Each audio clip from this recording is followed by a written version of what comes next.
शरणं गच्छामि। सम्मानित साथियों, नमो बुद्धाय, जय भीम। आज के अम्बेडकर संदेश में आपका हार्दिक स्वागत है। बम्बई का नाम बदलकर मुंबई कर दिया गया है कुछ वर्ष पहले सरकार के द्वारा, लेकिन बाबा साहब ने देश आज़ाद होने के बाद में जब राज्य के पुनर्गठन की बात चल रही थी भाषा के आधार पर, उस समय बम्बई का नाम एक नया नाम सुझाया था।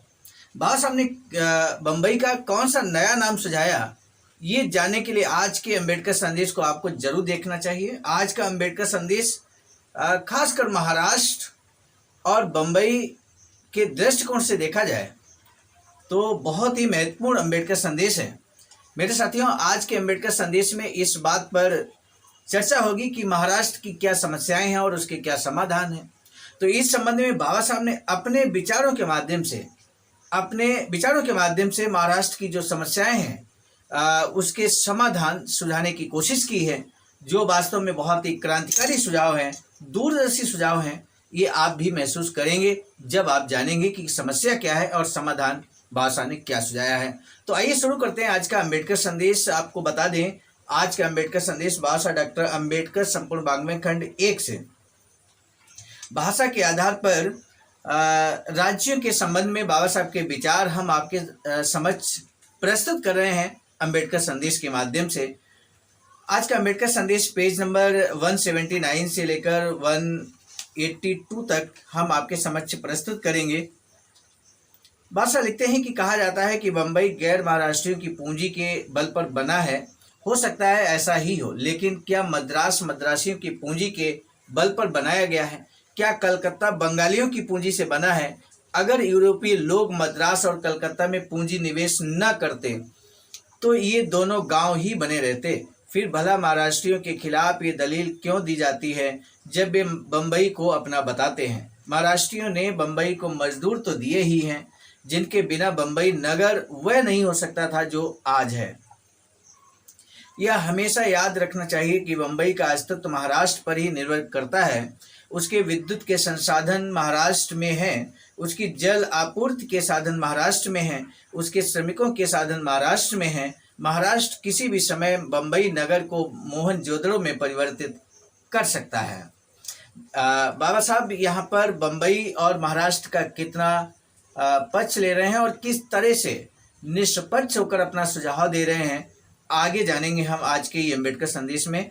बाबा साहब लिखते हैं कि गुजराती लोगों को ये डर है कि महाराष्ट्रीय उनके साथ भेदभाव का व्यवहार करेंगे, लेकिन हमारे संविधान के अनुसार भेदभाव इसलिए संभव नहीं है क्योंकि संविधान में उच्च न्यायालय और उच्चतम न्यायालय के आदेश के रूप में मौलिक अधिकारों और उपचारों की सूची दी गई है, जिनके अधीन किसी भी अन्याय का तत्काल निवारण कराया जा सकता है। भेदभाव जन्य किसी भी प्रकार के अन्याय के लिए संविधान में उपचार की व्यवस्था है। भला गुजरातियों को डरने की क्या आवश्यकता है? आइए अब हम इस पर विचार करें कि गुजरातियों को बम्बई के एक पृथक नगर राज्य बन जाने से क्या लाभ पहुंचेगा। बम्बई राज्य में उनकी आबादी केवल 10% है। उन्हें बम्बई के नगर राज्य की विधानसभा में कितनी सीटें मिल पाएंगी? 10% भी नहीं। फिर भला 10% लोग 90% के मुकाबले में अपने मुवक्किलों की रक्षा कैसे कर पाएंगे? यह स्मरणीय है कि महाराष्ट्रियों और गुजरातियों के बीच जो प्रतिद्वंदिता की भावनाएं हैं वे पहले से कहीं अधिक उत्तेजित होती जाएंगी। महाराष्ट्रीय गुजराती उम्मीदवार को मत नहीं देगा और गुजराती मतदाता किसी महाराष्ट्रीय प्रत्याशी को मत नहीं देगा। अब तक तो गुजराती पैसों से महाराष्ट्र में अपना काम निकाल रहे हैं, लेकिन एक बार आत्मसम्मान जाग जाए तो पैसा भी कुछ नहीं कर पाएगा। गुजरातियों के इस बात पर विचार करना चाहिए कि परस्पर सद्भाव से अधिक संरक्षण मिल सकता है या नगर के शासन में छोटी छोटी भागीदारी से। वैसे तो महाराष्ट्र का पक्ष फौलाद की तरह मजबूत है, लेकिन कुछ बातें दूसरे पक्ष की ऐसी हैं जिन पर उन्हें ठंडे दिल से गौर करना चाहिए। वे चाहते हैं कि बम्बई महाराष्ट्र में ही रहे, लेकिन उनके लिए विचारणीय प्रश्न यह है कि आखिर वे चाहते क्या है। क्या वे चाहते हैं कि बम्बई प्रगति करता रहे या वे चाहते हैं कि वह पतनशील हो जाए? क्या बम्बई महाराष्ट्र में रहते हुए फल फूल सकता है?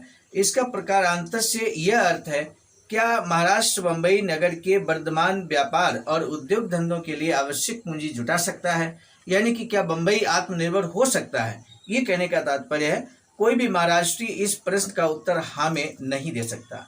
महाराष्ट्री वर्षों के बाद इस स्थिति में आ पाएंगे कि पूंजी की आवश्यकता पूरी कर सकें। फिलहाल तो ऐसा संभव नहीं जान पड़ता। भाषा कहते हैं दूसरा मुद्दा यह है कि यदि नगर की संपन्नता में गिरावट आ जाए, चाहे वह पूंजी के पलायन के कारण हो या व्यापारिक प्रतिष्ठानों के लोभ से, तो बंबई में रहने वाले महाराष्ट्रियों के जीवन स्तर पर उसका क्या प्रभाव पड़ेगा।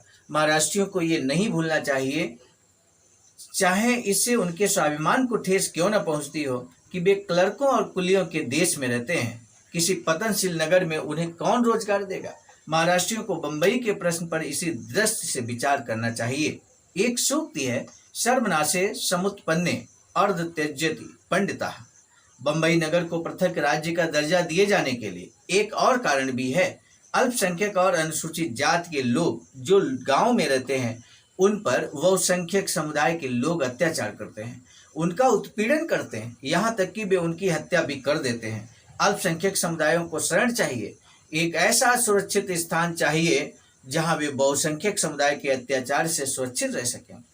यदि संयुक्त महाराष्ट्र बन जाए जिसमें बंबई शामिल हो, तो वे अपनी सुरक्षा के लिए कहाँ जाएंगे। इसी प्रकार का अत्याचार उस समय गांव में रहने वाले ब्राह्मणों, मारवाड़ियों और गुजरातियों के साथ किया जाता था। जब गोडसे ने गांधी जी की हत्या की थी, सभी ब्राह्मण, मारवाड़ी और गुजराती जो किसी समय गांव में रहते थे, वहां से भाग निकले।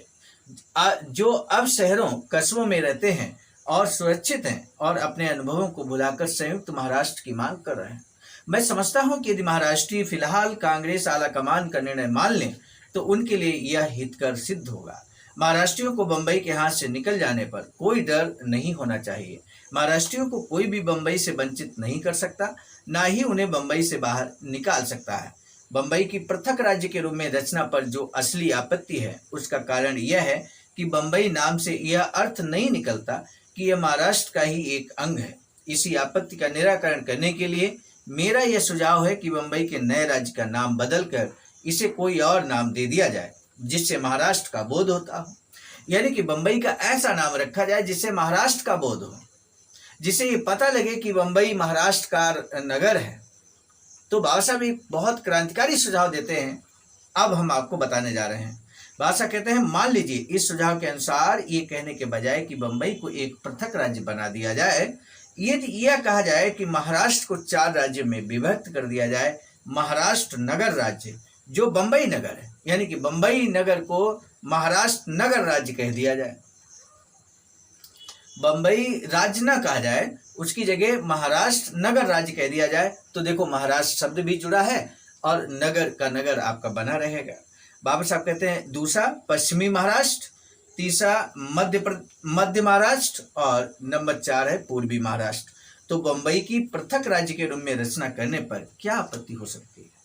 इसका मतलब भी तो बंबई का पृथककरण ही होगा। नगर के नाम में इस प्रकार का परिवर्तन किए जाने पर मैं ये जानना चाहूंगा कि ऐसा कौन महाराष्ट्री होगा जिससे इस आधार पर कि इस योजना से बंबई महाराष्ट्र से पृथक हो जाएगा, बंबई की पृथक नगर राज्य के रूप में रचना पर आपत्ति हो। ये कह देना कि बंबई को एक पृथक राज्य बना दिया जाए, ऐसा ही है जैसे कि यह कहा जाए कि महाराष्ट्र को 4 राज्यों में विभक्त कर दिया जाए। यदि महाराष्ट्र को 2 या 3 राज्यों में विभक्त करने पर कोई आपत्ति नहीं है, तो उसके 4 भागों में विभक्त कर देने पर क्या आपत्ति हो सकती है।